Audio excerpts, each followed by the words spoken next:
A one and a two and a chick-a-boom a chick. All right, everybody. Ooh, I had a little roll of the tongue there. This is another episode of Remodelers on the Rise, and today I have Brian Kaplan with Construction Consulting. Brian, you could have got a little more creative with your business name. I know. I mean, I just kind of looked at what I do and I was like, I'm in construction and I now work as a consultant. So I just put the two together and there you go. Brilliant. Which I kind of find interesting because I would say you are one of the more creative people I know, but also very practical. So like you might mix those two together. You're like, dude, I'm a consultant for construction consulting. It works. So here you are. Welcome and thank you for being here. Thanks, Kyle. I appreciate it. And thanks for having me. You bet. I'm going to tell the people how we kind of know each other. We have a thing called the speaking of creative names, Construction Consultants Masterminds. Dan Ballman and Diane Gilson and David Loopberger and Vicky Suter. And sorry for not listening to everybody.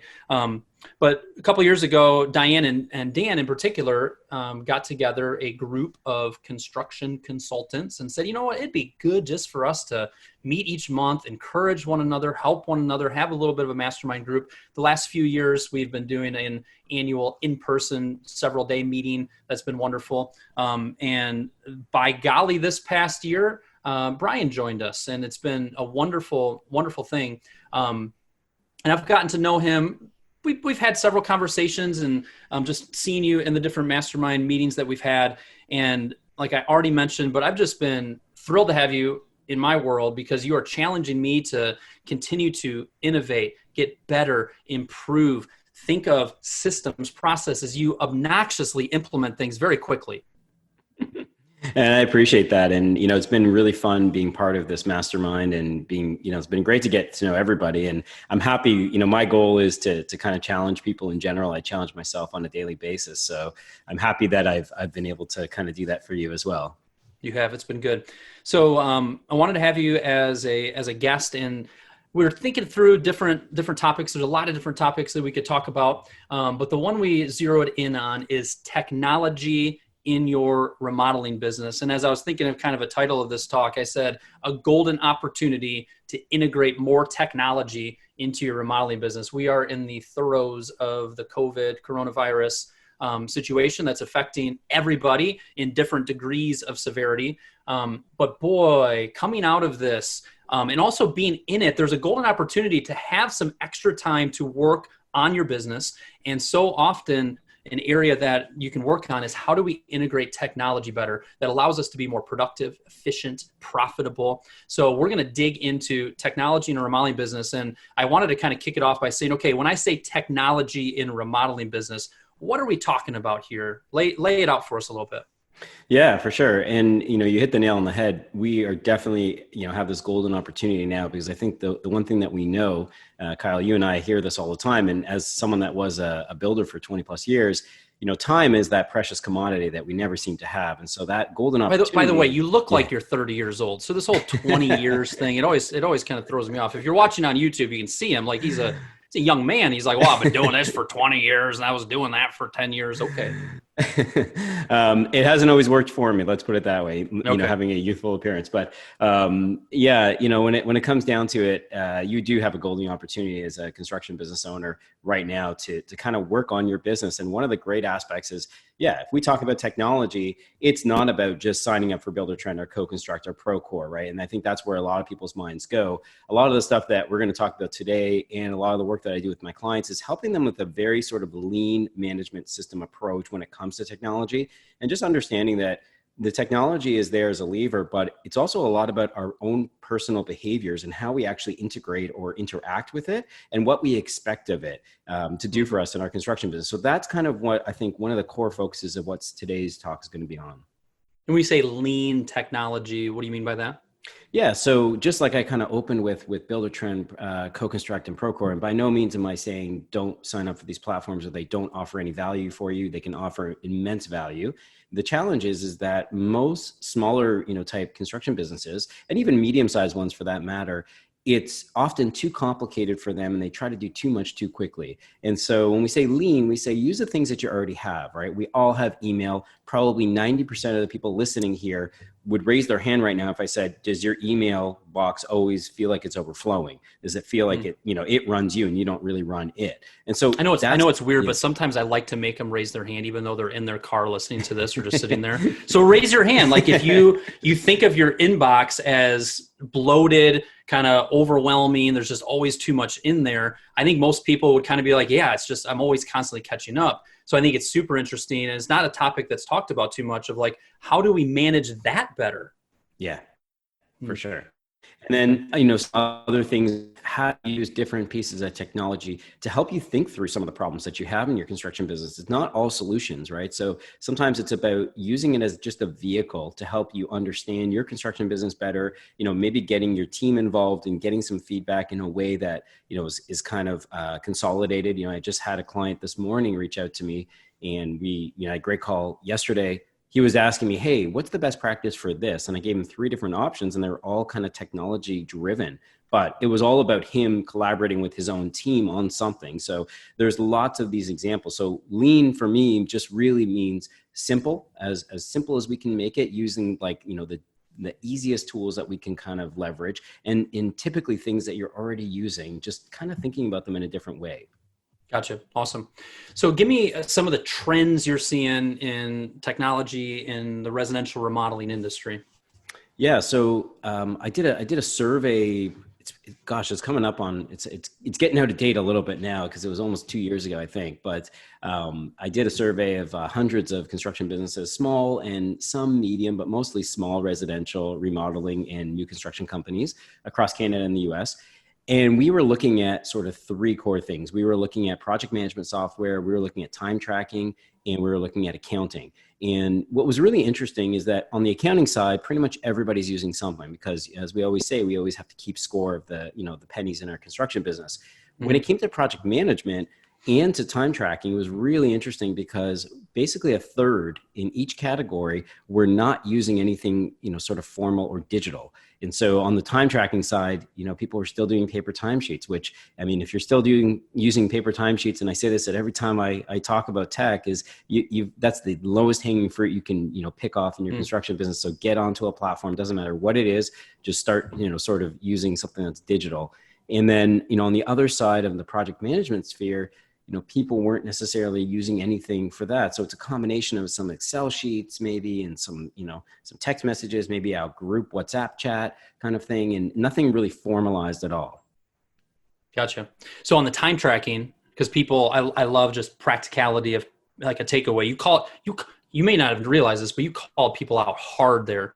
Like, come on, people, time tracking by hand, writing stuff out. What are you thinking? For some quick recommendations on where they should go if they are guilty of still doing that. Yeah. And first and foremost, I'm okay with calling everyone out on that because I'll tell you what, I did it for years. I had paper timesheets for years. When we switched to a digital system, I literally wanted to step in front of a mirror and smack myself and say, why didn't you do this sooner? And, it's the basic principle of leverage. So the further you push that fulcrum out, the more leverage you have. And so, what does that mean? So basically, if you think about, paper timesheets, for example, all the work, the load is right by you. So basically it means, simplest example is you have a board, you have a fulcrum, which is just like, say, a rock, and you've got a load on, or like a load on the other side, and you're trying to push that load up. So if you've ever tried to lift anything like a big rock or, even a car or something like that, the closer that rock underneath the board is to you, the harder it is, right? The further you push that thing away, the easier it is to get that leverage, right? So anybody that's ever tried to lift up a glued down sheet of plywood would know this, by putting a 2x4 there and trying to, reef it up. So, but the general idea here with paper timesheets is that all that load is right at you, right? When you are the business owner, you have to go around, you have to get the paper timesheets. There's coffee spilt on them. They're not filled out correctly. Someone's missing one because they might've gone home early or whatever it is. And so as a business owner, it's impossible for you to get those hours every single week, pay the guys on time, guys and gals, I should say. And, so that's a real challenge. if you use a digital system, what you do now is you push that fulcrum, or in other words, you push the load out towards the people that are responsible for reporting that information to you, because now they're the ones that have to input it into a digital system. You don't have to drive around anywhere. It's just a simple text message or a call to anybody that hasn't done it, or if you want to clarify some hours because they forgot to clock out, which is a very common thing on digital platforms, then it's a lot easier for you. So, and your original question was, where can they go to kind of, look at some of these things? Yeah. And honestly, there's a whole pile of them out there. I'll lead it off by saying that about 63% of people that I've surveyed in the accounting poll are using QuickBooks. And so QuickBooks does have T-Sheets, which integrates into their platform. So that's probably a very easy one for people to do, simply because it's, owned by the same company, and they work well together. Another one that I really like to recommend is a platform called Busy. And they have they have just a little bit of analytics inside of it. So you can kind of get some reporting and really understand it. It's just really simple. The UI, like the user interface, is really easy to use. So that one's a good one. And then there's also a fellow that, I've become friends with. I think you know him as well. Benjamin from Black Lab Apps. They have a product called Console, which I think does a nice job too. And then they've got some added features on there as well that may be specific to, some construction businesses out there. Gotcha. Perfect.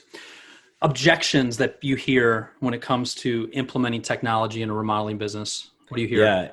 And then let's squash them, and then we'll move on to more specifics. Yeah, for sure.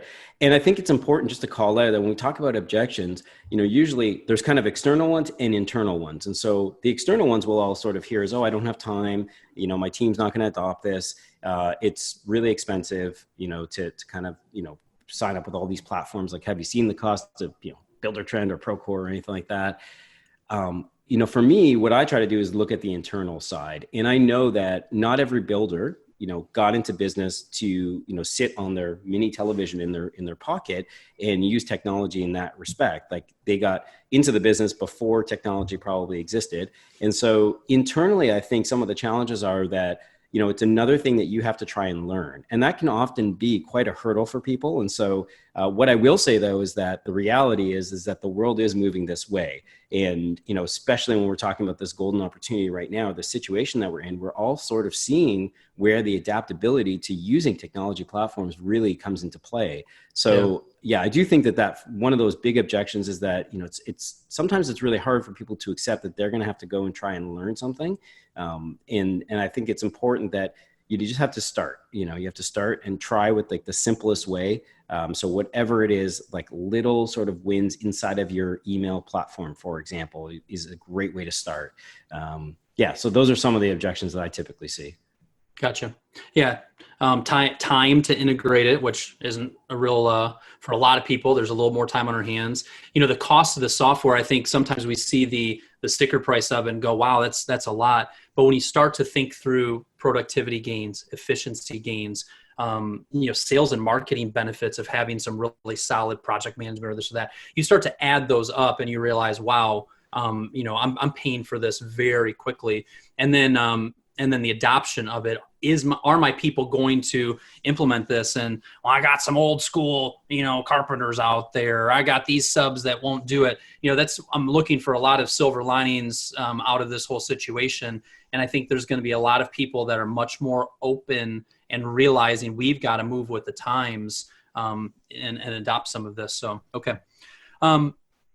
Improve what you have first. You mentioned that earlier. We talked about email a little bit. Let's get into some practicality. What are some areas that people can look at that is pretty much across the board where they can implement technology? Why? Just so that because we're supposed to? No, so that we can be more productive, efficient. We can get more done with less. Talk about some very practical areas that you see some more low-hanging fruit.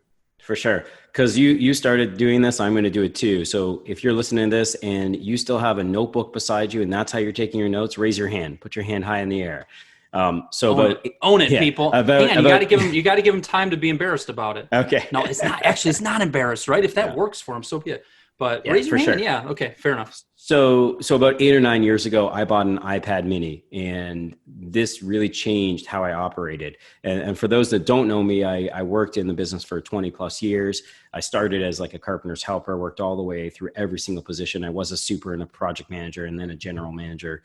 And so as a site super / PM, and then when I was a full-time sort of PM, going to all these client meetings, going to the site, all these sorts of things, this iPad changed my life. And so it's a simple thing. You know, when we say lean management, okay, iPad's not super cheap, but the reality is that you don't need any really fancy software here. You just need a G Suite, like a Google account. That's all you need to do what I'm going to tell you next, which is basically take all your notes when you're in a client meeting. You tell them, of course, at the beginning of the, so they don't think you're just, perusing the internet or text messaging somebody, that you're going to take your notes, using this device. And the beautiful part about it is that as soon as you get back to your laptop or your desktop computer at the office or whatever it is, all that information, everything that you took down is boom, it's right in your computer. And I'm not sure about you, but I can tell you that as someone that hand wrote notes for a lot of years in meetings, I can certainly type a lot faster with my thumbs than I can write, in terms of with pen and paper. And so that's a super easy thing that people can do. Another thing is, especially as remodelers, there's always a need for us to know what's behind a wall, right? We board up a house or we board up a project, whatever, could be a small basement or a bathroom or a kitchen or a main floor. And we forgot what's in the wall. And maybe we can't find a circuit that's not activating because the boarder's boarded over a receptacle. And we want to kind of see a picture of the wall.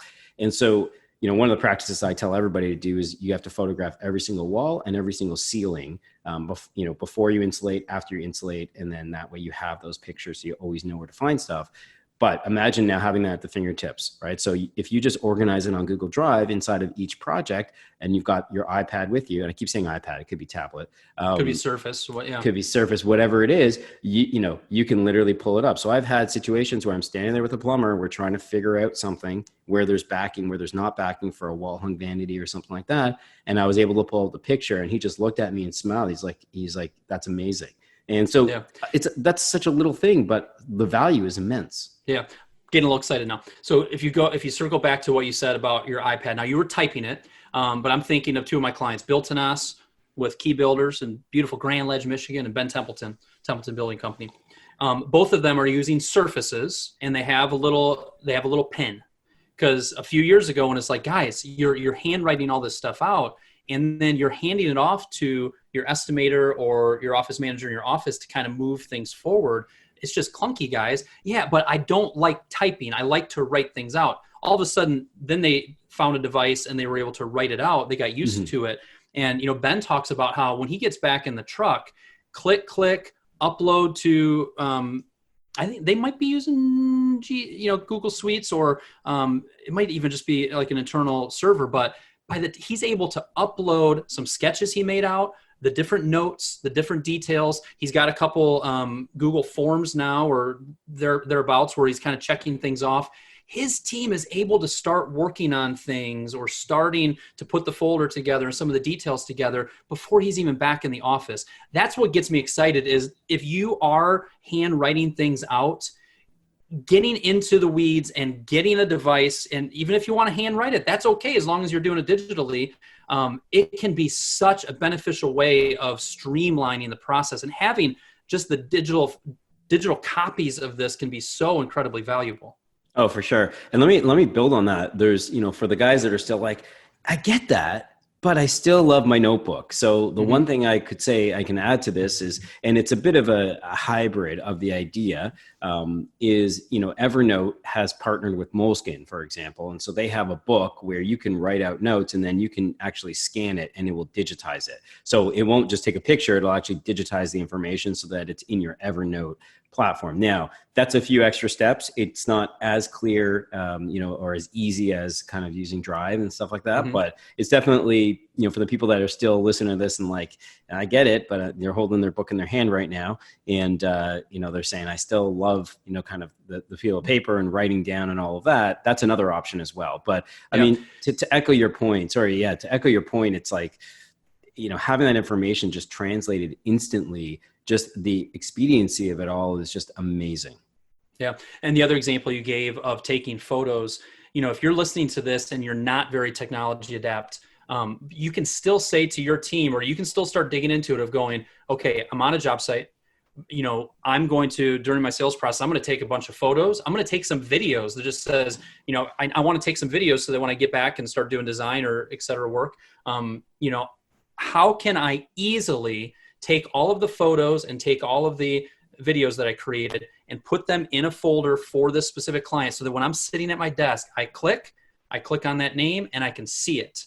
And then to ask that question and to research that question, look into it, can be incredibly beneficial. And then you add another layer onto that and go, okay, during the process, who on my team needs to have an iPad, needs to have some type of device? Frankly, our smartphones can do so much of it. How can we then get all of those in progress photos into that same folder? A little bit of organization and setting up the system right can be incredibly beneficial. And I think now is a great time as ever to work on this and to do it. Again, productivity, efficiency, makes you more profitable. You can go back, warranty issues like you were talking about, so many ways that this can be beneficial. Yeah, for sure. And it's one of the things I usually start with the people that work with me is just getting organized digitally, because it's often, I think really what it comes down to is people, you asked right at the beginning is kind of, what does it mean when we say technology in your construction business? And it does not mean that you have, robots everywhere and all these fancy, systems and IT servers and IT people and all this sort of thing. I mean, some companies do, but the reality is, it's just some simple things that you put in place that can really help to kind of leverage things. And, having tablets in your company that are basically just loaded, the only purpose of them is to be loaded with the company sort of G Suite. They have standard documents, all that sort of stuff. I want to take this and build on this a little bit as well, because this is a remodel your marketing, podcast. And so if we take this to the marketing side for a second, in terms of, can we do that, Kyle? Why do I have to do this in like every single stinking interview? I'm in charge. I'm an avid listener, as you know. So, I sometimes do this. I have marketing benefit written down here, but where the host was going, I was doubling down on improve what you have for marketing. All right. But I wanted to double down on improve them, because we're getting into some specifics where people are going to be able to grab this and go, "Ooh, hey, I heard this on this podcast. What can we do on that?" So I love where your head's going, and it is remodeling your marketing. But stick with the improve what you have first. All right. So we talked about a few of them. Talking about email. Yeah. Emails. How can I utilize that better as a remodeler, as a remodeling business owner? Yeah. So a couple big things, as we all know that, the three sort of legs of the stool is, you've got to basically estimate and sell work. And so when we talk about what we can do with our email to help on that side is, I always ask people, are you using a CRM or a client relations management sort of tool? And there's tons of them out there. There's obviously the biggest one, I think, is Salesforce out there. And I'm not suggesting everyone go sign up for Salesforce right now. Here's what I'll tell you. For email, there's a few apps that I tell people to basically download. They're free. So one is called Streak for Gmail. It is a CRM program that integrates right into your email inbox. It's fantastic. I've used it for years. Streak. Yes. Like I'm on a hot streak. And it's great. It's fantastic. It takes a little bit of time just to get used to it, but it is fairly intuitive. You can set up filters inside of your own email platform. It's all kind of there in one place. So the beautiful part is anytime someone emails you, it automatically goes into what's called a client box. And then when we talk about the leverage there, the productivity component is that everybody on your team, of course, can see that. You can record all the notes from all your meetings, so you can have a history, much like a Slack channel, but without having to pay for Slack and having an extra sort of thing. It's literally right there in your email. And I think that's one of the big things is that people are also, when we talk about objections, and another thing we have to learn, are you going to have 5 to 10 different apps that you always have to kind of bounce around? And one of my sort of ideas is to try to integrate into the things you're already using. So Streak is one of them. Another one that's really great is Boomerang. And so this comes really down to a lot of the expectations we set with clients. And for years, and I was doing the wrong things, which was, and I'm calling everybody out again, so you can raise your hand if you're doing this, but, are you sending emails at 3:00 in the afternoon on a Sunday to your clients? And are they responding at 3:05? And what happens when that happens? They're expecting you're going to write back at 3:10. And so Boomerang is a really great service because you can actually schedule send all of your emails. So you can clear your inbox on a Sunday or whatever, late night kind of on a Monday. and you can write all your drafts and schedule them all to start going out at 6 a.m. And you can kind of even play around with it and go 6:01, 6:03, 6:07. So it looks like you're physically there working at your desk. Another really cool feature about it is you can actually pause your inbox. I think that most people that had raised their hand earlier, that their email kind of runs them and it's always overflowing. One of the big challenges, you start responding to emails. Well, what happens? You start getting replies to those replies that you just sent, and you can't actually clear out the rest of the email box. So definitely downloading Boomerang and Streak are two really fantastic things that you can do. And both those, all of that is kind of within Gmail. So if you're using Outlook, there may be some other apps. What you're talking about is Gmail, which a lot of people are using Gmail. I'm using Gmail. Like my inbox is paused right now. Because I want to be focused. When I want to be focused, if I've got to hunker down and get this done. Nothing is better than clicking pause inbox, and it's set up where it's not going to show up on my phone. It's just everything's holding right there.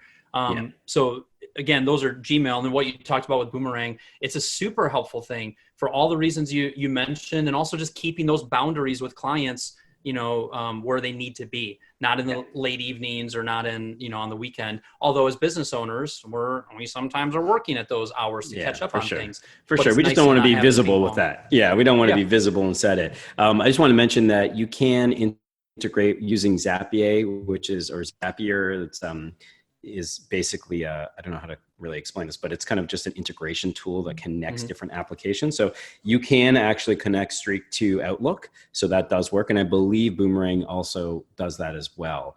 Okay. There's one other thing I just really want to say about Gmail, and it is related a little bit to marketing still, but again, this is the remodeling your marketing podcast. One thing I did for years was they used to have something called candid responses, I believe. It's now called templates in Gmail. Yep. If you don't have this setting on, you'll find it in your settings under advanced. It is a fantastic thing to set up. I have, for example, a series of emails that I would send out to clients just in general. But from a sales side, let's just say you have 5 standard emails that you kind of send out to people in a sequence. You can have these pre-written in with about 3 clicks. You hit like the last one and boom, the whole email shows up. Now you might want to tweak a little bit of it. You're going to obviously change the addressee and things like that, or put in something specific about them. But the leverage there is fantastic. You can also share those with people on your team. If they're in your G Suite organization, you can share those templates and so they can load them in as well. So it's, we all write some great emails, but then you go and rewrite those things again for every single client. Yeah. So it's another, I think right there, and there's so many of them. Like for example, right now, I think coming out of this, we might hear some more than usual objections to, can we buy materials directly instead of through you? Well, it's if some of these things are just good conversations, but let's say you just had a really great response as to why and your strategy behind it. You save that as a template. Again, I think it is called templates. It used to be canned responses, like you said. You set that up as a template, or that email that you send out between the initial phone call and the in-person meeting. It's got everything in there, and you click, there it shows up. You put the date and time in there. Again, that saves 3 minutes. That helps you be more professional, more efficient, quicker, better. And running a successful remodeling business is not about one magic bullet. It's about a combination of a lot of little things, and technology can help you do that so well. For sure. And just, to echo that point, I think one of the things you said that was really, really key. Sometimes it's not about the productivity component. Yes, having those templates in place and just clicking the button and having it there is fantastic. But you said getting better. And that's, kind of what we talk about when we talk about consistency in a business. And that's something that I hear a lot from the remodeling clients that I work with is, how do I get my team to, basically produce a consistent result? So this is a great, sort of tool that you can use to actually help control that. Yeah. Excellent. So Brian's very organized. So he sent me interviewing him is super easy. 1, he's charismatic and wonderful. 2, he sent me this list of different questions, and I've been kind of massaging them, making them my own. But this next one, I don't know exactly where you're going with it, because it says systems thinking. So I want you to tell us about systems thinking when it ties to technology. And the example you said was, firefighting with a 2-pound extinguisher versus a fire truck. So I want you to hear about that analogy.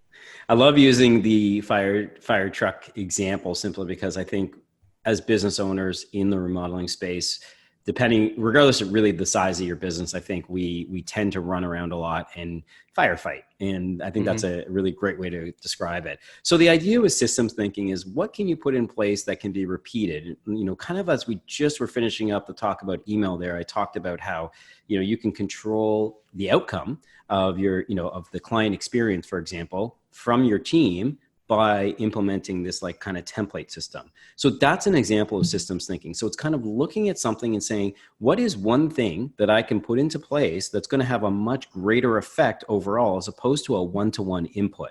And so the idea with the 2-pound fire extinguisher is, you know, just think about it. And I'm sure there's lots of people right now, probably, you know, some of the folks that are driving in their trucks right now, or their cars, going from project to project and just basically firefighting, just putting out one fire at a time with this tiny little 2-pound fire extinguisher. Well, imagine for a second that you had a fire truck putting it out. So the fire truck is the tech. So a great example is digital timesheets, right? Instead of driving around to every single site and trying to get all these paper timesheets, you now have a digital platform where, you know, you've put in this systems-based approach to how you kind of collect the information, and you're now sitting at your desk and you didn't have to go anywhere to get it. Mm-hmm. Gotcha. Give me some more examples of systems thinking. I think it's because I think it's something that doesn't come as natural to business owners to really step back and say. I think a lot of times we go directly into the tactic. Oh, what software can I use for this? What software should I pick for this? Versus looking at a little bit of the strategy and the system behind it. So what are a couple other examples? If I'm a remodeler listening to this and you're hearing, yes, thank you for that reminder. I need to be thinking more systems. I need to be thinking more bigger picture. What are some other areas in their business that you typically see are other opportunities for this? Yeah. So, and great question to expand on it. Thank you. I think estimating is one of those ones that I think people really have. I just know there's a ton of time that people spend doing it. I know this because I did it for a very, very long time. And I know there's so much information we have to kind of compile. And I think a lot of times I think the typical behavior, because I did this for a long time as well, and I see this in a lot of my clients, is you open up the last estimate that you did, because that last estimate probably best represents how far you've come along in terms of like developing that actual, I'll go quote unquote template, because it's not really a template. It's just somebody else's estimate. Yeah. So it's kind of stepping back for a second. So that's the granular, but step back for a second and say, what components could I put in place to help me leverage other people's efforts to improve that system? So one of the great things is that it, you know, is basically reaching out to all of your trades with scopes of work or requests for proposals, RFPs, and that kind of whole process of you do a little bit of work, you put it out to everybody, they do a lot more of the work, and it all comes back to you. So that's an idea of kind of stepping back and saying, what components are, you know, needed for me to actually put out a proper estimate? You know, we've got to compile information. We've got to get information from the client. If you're working with an architect or designer, you need to get information from them. You obviously need from your trade partners, you need a lot of information from them as well. And as the quarterback of the whole operation, of course, it's just a lot of weight on you. So it's kind of stepping back and saying, how can I put different things in place to kind of systematize the process? Yeah. And what's so interesting about it is even thinking, yes, bigger, there's fancier software, but when I think of that, I think, okay, one of the pieces of this is I need to have really good photos and videos that I can show them. Okay, I need that tech piece where I could just copy and paste that over to them, a link to it. There's probably just some common information that they need as far as number of this, number of that. If I had a nice template that I could use that, which would make it quicker for them to quote it back to me. There's just so many little things. Using a program like Zoom to do a video of it, using a program like Loom, Loom, where I can say, hey, Brian, before you quote this electrical work, what I wanted to show you on a couple of these drawings is this, that, the other. You're seeing my face, you're seeing my screen. I click a button, I got a link for you. There's just so many practical ways to streamline it. And just what you're saying, okay, I'm going to do a full systems thinking of this estimating process. Where are the weak points? Where can I leverage it? It makes a lot of sense. For sure. And one of the big things I'll say as a caution or, pitfall kind of thing, which I know we're going to get to, is, don't. You think, now you're thinking, where I'm going. You're like, well, he's got the marketing, and I put on question number 8, common pitfall. So certainly he's going to get to that. Maybe I might not.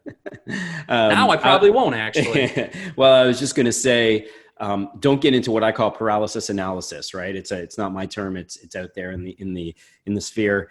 the world. But the idea is don't rack your brain trying to think of this magic blue pill, because systems thinking is not really about that. It's about looking and experiencing your results, understanding, and also getting opinions from people around you. So if you have past clients, for example, they are a great source, immense wealth of opportunity to learn from. You just have to know how to ask the questions in the right way. If you have team members that, site supers or PMs, or, you're a smaller company, it's you and, a couple guys kind of thing, or guys and gals, talk to them, get some feedback from them, understand the process a little bit. You'd be surprised what you'll learn if you're willing to listen. Yeah. And on the client side, maybe you do have some client portal, some communication back and forth, and maybe they didn't like it. Maybe they thought it was clunky. It was hard to access. Sometimes even when, and I think that's a good kind of reminder, is so often we do analyze till we're blue in the face. And then, we finally implement it. Well, part of improving in anything is taking some steps forward and trying something. So often that may have been a failure. That software's clunky and that's not working like I wanted it to, but it's going to be that next step to show you the next iteration of it or the next improvement of it.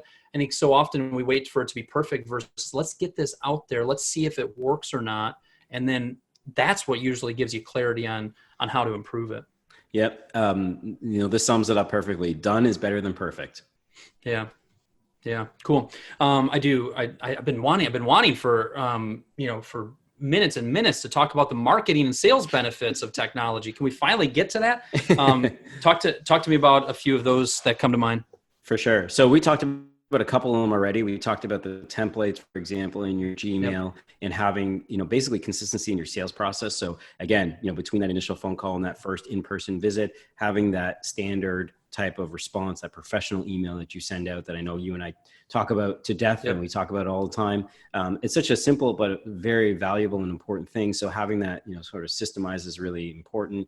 So those are that's like some of the granular sort of thing. You also mentioned Loom a minute ago, and different from Zoom. So Loom is more of a one-sided type of video platform for those that aren't familiar with it. Zoom, is kind of both sides, and you can have groups and stuff like that.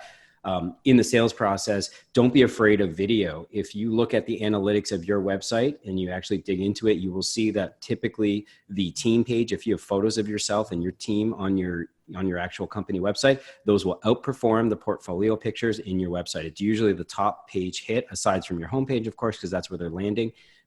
And it's because people like to people watch. So if we transition this a little bit to you're leveraging technology to improve your business, and on the marketing side, send a 30 to 60 second video, right? That you send a little link in an email and say, and then someone's going to click it. They see your face, they see you talking, you giving them something of value, right? But the most important thing is you're making that actual, it's like you're in the room with them right now. They can't respond to you, of course, but that kind of idea is I think it's something that I've started doing, and, it's such a valuable thing to do, and it's so easy to do too. That's the great part about it. An iteration on that is, one of my clients down south is, they've got somebody on their team that's kind of their salesperson, and there's a handoff to production.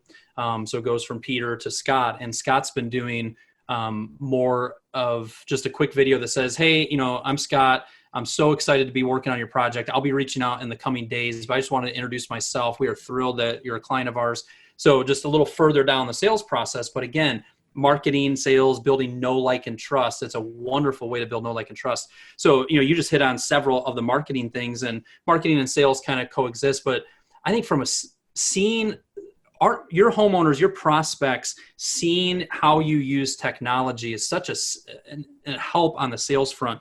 You mentioned it earlier of make sure they know that you're taking notes. But just as you say, if I were to say, I'm going to take some different pictures. I'm also going to do a couple of videos where I just pan the room. As we move into the design and development, myself and my designer, we're going to want to go back and see these photos and videos. What I'll do when I'm done with that, we just click a few buttons. We upload that to our cloud system. That way my whole team is able to access it. Even if I just said that, which again, it's called using your phone, uploading it to a cloud-based folder, on Gmail. A homeowner hearing that, all of a sudden it's like, man, they've got their crap together. They're organized. They've got a process. This is not their first rodeo. And you talk about building know, like, and trust, showing off some of the technology and explaining how you work. so many of our homeowners, are choosing us because they're confident that they're going to do what they say they're going to do. And wow, technology can really impress people with our organization, and just, I like these guys, and I feel like they're going to do a great job. And that's such a great point that you raised. And I think the reason that works so well is because you've packaged it really well. So when we talk about the marketing benefit, yes, they're going to look at us and be like, wow, they've really got their stuff together. Like, they've got this incredible process. Imagine what it's going to be like working with them when they actually build my project, because if this is how they act in the sales process, wow, I can only imagine how it's going to kind of turn out. And, you can even, to build on this one step further, a little earlier in this chat, you asked me about some other examples of, kind of systems thinking and stuff like that. And one of the things is, kind of checklists for the construction process, right? Having a standardized approach to it so that you can kind of replicate with consistency the product that you deliver and the client experience that you're going to deliver as well. When you can speak to that really early in that sales process, and they can understand, it's just packaging it. It's actually not really a tech thing, so to speak. It's not like it's an app or anything. It's really just a system that people go through. And so that's where you can kind of almost like, again, productize it. You can package it in a way that really resonates with people. And, it just really helps to build, as you say, the know, like, and trust, and the understanding that you guys are really organized. We're a really organized building company. And even take it seriously. And we've touched a little bit on Builder Trend and Co-Construct, but whether you're using that, whether you're using like a team Gantt to do scheduling in your sales process, in your content you're producing on your website, a nice blog post. Here's an example of how we go about scheduling out a project. When we're going through the process, when we start a project, our homeowners are able to view the schedule. We care about staying on time, on budget. That's why we ask so many. There's just so many ways to integrate this into our process. And if hopefully that's a takeaway for the people listening of going, what am I already doing that I'm not telling homeowners about, that I'm not just making a little bit more of a deal about? Because wow, all of that ties in with their perception of who we are, how organized we are, and their confidence in us. Cool. Yeah, for sure. Cool. I feel like we hit on common pitfalls. What would be one other common pitfall when we talk about technology and remodeling business? I mean, the thing I always kind of tell people is didn't make up this acronym, but it just has a different connotation, is the acronym is SOL. And so what I try to tell people is, keep it really, really simple. So like we talked about, kind of a lean management, or a lean technology approach to things, try to maximize and leverage the things that you're already using before you start adding additional pieces to it. Because the last thing you probably want is another 5 apps that you have to now go and try and learn, as well as get your team, and maybe, as you pointed out, your clients to try to interact with, which not everyone wants to do. The O stands for kind of one thing, one project, one person. And, it's applicable to small companies and medium companies as well. But the idea being that if you sign up for Builder-Trend or Co-Construct or Procore or something, don't go and try to take every single project you have and put it into that platform and try to utilize it to its full extent. It's going to take you months, if not years, to fully understand and maximize that software, because it's also always changing. So it's important to kind of start with just one project and just start with one thing. It could be scheduling. Just try using the scheduling, just have one person doing that. And, the beautiful part about this, from, side benefit of this from a team building perspective, is that if you get somebody that becomes proficient in it, they become an ambassador on it. And, I know we don't like to talk about like pyramidal sort of corporate structures in companies and stuff, but the reality is a lot of that still exists. If you can get people beside each other, sort of doing the same role, but one person was using that tech, when we talk about that adoption being an issue, that's a great way to help kind of leverage that one person that's also, streamlining your company for you, but also to get everybody else on board. So it's this SO, and then what's the L? And the L is layer with scale. So it kind of sums up the top 2, but the idea is that if you just start a construction business, don't go and sign up for Co-Construct or Builder-Trend or Procore. And I'm not trying to dissuade people from signing up from those platforms, because they are fantastic platforms. They each do something really, really well. They have pros and cons to each of them. The point is really that, kind of similar to the one thing, one project, one person, you're going to probably do too much too quickly. And what ends up happening is that it's kind of like, January 1st comes around and everyone says, I'm going to get in the best shape of my life this year. And by February 1st, most people have dropped out of the gym. So that's the human nature of kind of when we get too excited about something, we don't follow through. So layer with scale, just go slowly, kind of like we touched on a little bit earlier in this chat about iterating, right? Learning from the results of our experience. And even if it didn't work, that's fine, because we learned something from it. We understand ourselves better, and we're able to then, kind of, square peg, round hole. We're able to actually fit the right sort of, round peg in there, as opposed to trying to force this square peg in it. Yeah, something that comes to mind is just like a challenge for everybody listening to this is, you rewind the clock 6 months ago in your remodeling business. Are you still using technology pretty much the same way? Have you added any new iteration? Have you updated? Have you worked to incorporate more technology in the last 6 months? If not, you got to get after it. And this is just going to be a never ending thing. We need to continually look at how can I implement more technology, not because I want things to be cumbersome or we need more software or this or that, but because it is the key to better productivity, efficiency, profitability. And there's, our industry, definitely over the last year have really turned the heat up. I'm seeing just more people embracing this. And I think out of this whole COVID thing, I think we're going to realize, we're going to have people saying, hey, instead of us meeting together to review the design, can we meet via Zoom?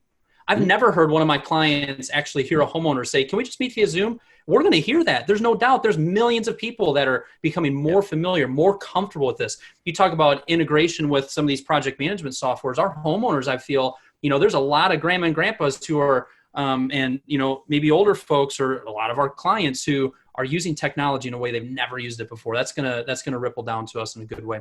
So Brian, this was very, very helpful. If you're somebody on the other end of this line listening to this, and I was to say, okay, out of everything we kind of shared, Brian, what would be something you kind of wanted to really emphasize again, or what's a really key takeaway that you want people to hear about the topic? What comes to your mind? And then I'll share what comes to my mind. Yeah, I think the big one for me, if I had to put it into one, is just kind of take stock of what you're currently using and learn how to maximize that before you start adding anything else to your construction business. So it can be email, it can be, if you are using a project management software, it can be really taking stock of how you're using it, understanding and learning from the people around you, like I mentioned, and just getting some feedback about, what things are working, what things aren't working. It's exactly like we talk about after a sales call, what worked, what didn't work, kind of thing. Same sort of approach here. So really, my core takeaway would be maximize what you have before you start adding new pieces. Cool. And there's something you said that jumped out at me, and I feel like it's just kind of relevant for where we're at right now, where, some people on our team might have a little bit more time on their hands. We might have a little bit more time on our hands. This idea of trying to not be the top-down leader that says, we're going to use this, we're going to do that, but to say, all right, technology in our business. What are some areas where you guys see that we could implement some things to help streamline it? What have we tried in the past that didn't work? Let's talk about it. Let's look at this, and let's get some feedback from our team, whether it's subs, whether it's trade partners, whether it's employees there. And then that idea of also, if you have a client that you're just really close with, and that, you could call them up and they answer and they'll talk to you about anything. Hey, when you went through that kitchen remodel, were there some areas like what technology could we have done? You're using Zoom. Would that have been effective? Get some feedback from the real world. I think that's a key takeaway. And just start somewhere. Cool. So Brian, if people wanted to get a hold of you, you do business coaching for contractors or modelers. We have a little bit of overlap in the type of work we do, but we also both look at it as from a standpoint of there's plenty of work to go around, and there's a lot of people that need help, and just continue to surround yourself with good people. And there's people that your approach is going to be better for them than my approach. So I love approaching business like that, and you do as well. That's why we get along. So if people wanted to, except for if you're an active client of mine, don't reach out to Brian and be like, I no longer want to work with Kyle, but I'll work with you. But for all the rest of you, if people wanted to get a hold of you, talk to you a little bit about what you do, what's the best ways for them to do that? Yeah, thanks so much. The easiest way is constructionconsulting.co. Note that that's a .co or .co, not a .com. Couldn't afford the .com, huh, big boy? It's probably pretty expensive. I haven't actually looked. Imagine. So constructionconsulting.co is an easy way to get in touch with me. You can book a call right through the website there. I'm very active on both LinkedIn and Instagram as well. On Instagram, the handle is @constructionconsulting.co. And on LinkedIn, you just search my name. It's Brian Kaplan, Bryan, and Kaplan with a K. And you'll find me on LinkedIn. I post a lot of articles there as well, specific to kind of that. We call it, we always joke, we call it renovations up here in Canada. And actually some places in the States call it renovations as well, but generally accepted as remodeling. So, but, stuff I post is very specific to my time in the business. I spent 20 years, and 85% of it was in that real high-end type of residential remodeling sort of space. And all the stuff that I kind of post there is really relevant for I think some of the challenges that you go through probably on a daily basis. Yep. Awesome.